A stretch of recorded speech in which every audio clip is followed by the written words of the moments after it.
Pour savoir ce qu'il y a à comprendre, Mario Dumont. Le problème n'est pas là. Francis Gosselin. Ça sonne comme une arnaque. J'ai-tu une bonne logique, moi, là?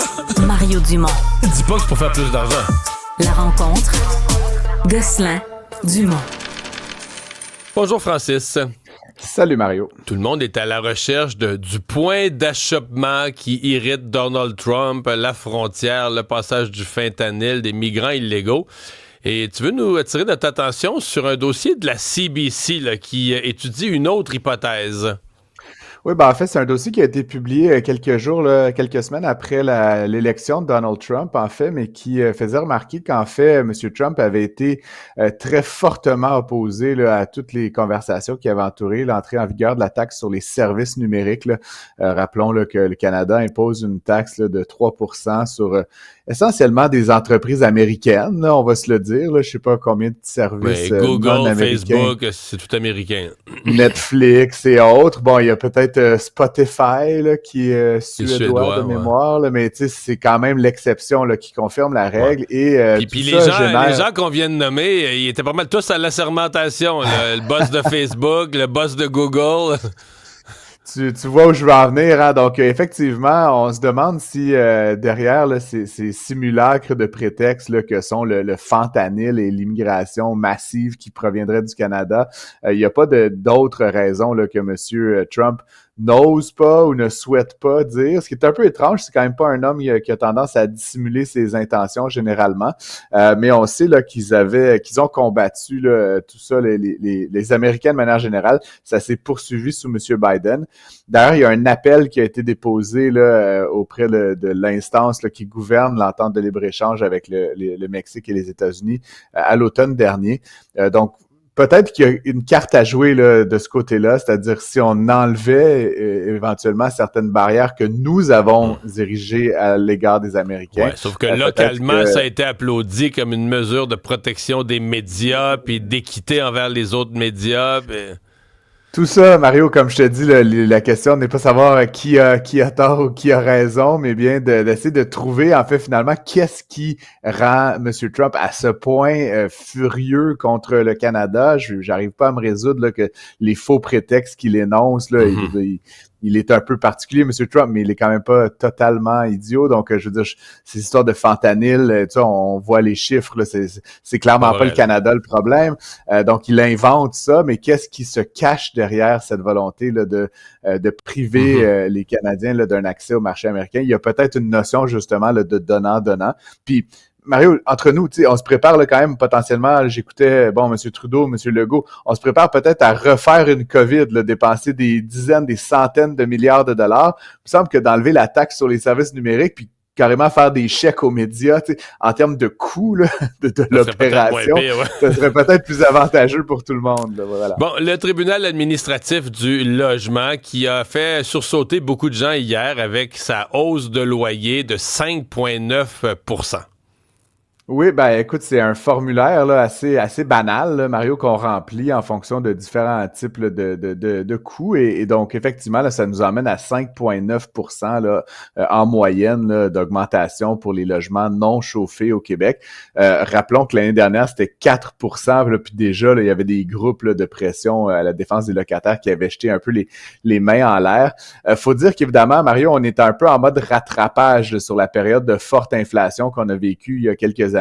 Le TAL est toujours un peu décalé dans le temps, là, le temps de faire leurs calculs, d'intégrer ça, pendant qu'on vivait 8 % d'augmentation sur tout, là, puis ça touche les gens comme nos auditeurs, mais ça touche aussi les propriétaires fonciers, forcément. Mais pendant qu'on vivait du 8,5 %, les augmentations suggérées par le TAL, c'était 0,8, 1,2. Donc, tu comprends qu'à un moment donné, il y a comme une déconnexion, là, clairement, entre ce qui est recommandé et ce qui se passe sur le terrain. Donc là, on rattrape. Quand c'était comme ça, quand l'inflation était, mettons, à 6, 7, 8, puis que les loyers étaient à 1, 2, ça passait pas aux nouvelles, puis personne chialait. Là. C'était comme, on traitait ça comme normal. Peut-être les propriétaires se plaignaient un peu, mais c'était traité comme normal. Alors, quand l'inverse arrive, augmentation de loyer de 5,9, puis l'inflation est en bas de 2, là, on dit c'est un scandale. Et c'est ce qu'on entend ces jours-ci, là.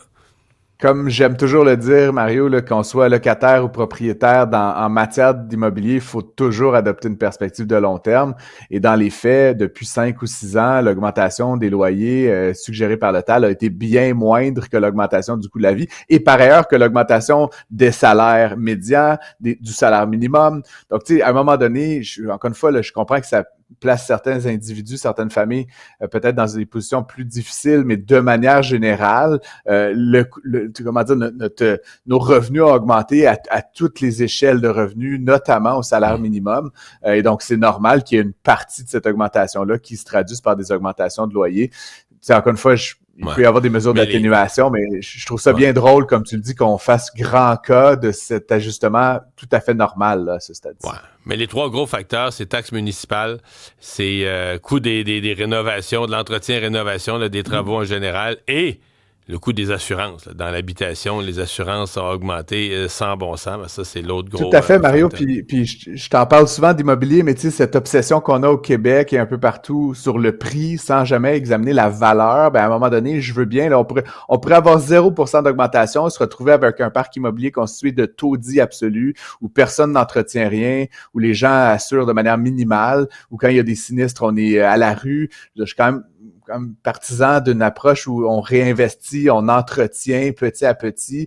Donc, encore une fois, le prix, c'est une chose, mais de l'autre côté, il faut voir qu'est-ce qu'on obtient pour ce prix-là. Effectivement.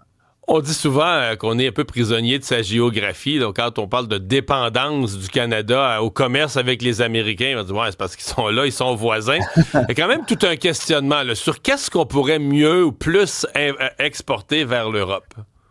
Ben, c'est sûr que ces dernières années, là, Mario, on a fait quand même le pari au Québec et au Canada de miser étrangement beaucoup sur des matières premières. On sait que le Canada est un pays riche là, dans la foresterie, dans les produits pétroliers, dans différents types là, de minerais, etc. Malheureusement, c'est pas des choses qui se transportent facilement aux 4 coins de la planète. Et donc, ça fait qu'on est effectivement dans une grande partie de notre économie qui est l'économie un peu primaire, parfois un peu secondaire, confiné par la géographie. Hein, c'est-à-dire, il faut que ça soit pas trop loin pour que ça vaille la peine de l'exploiter et de l'exporter.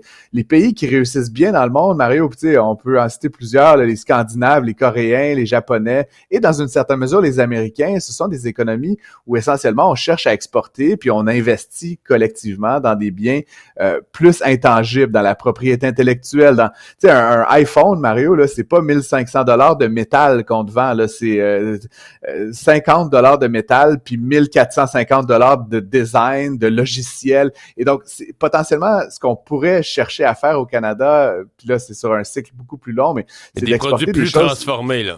Qui sont plus transformés, qui ont plus de valeur ajoutée dans le kilogramme qui est exporté qu'actuellement, on shippait du bois tout nu ou de l'aluminium des lingots d'aluminium. Des lingots, c'est ça. Donc, effectivement, il y a certaines industries, dans les communications, dans les biotechnologies, dans les jeux vidéo, dans l'audiovisuel, qui ont été peut-être un peu laissés pour compte ces dernières années, alors qu'on s'est beaucoup tourné vers les matières premières au Québec et au Canada.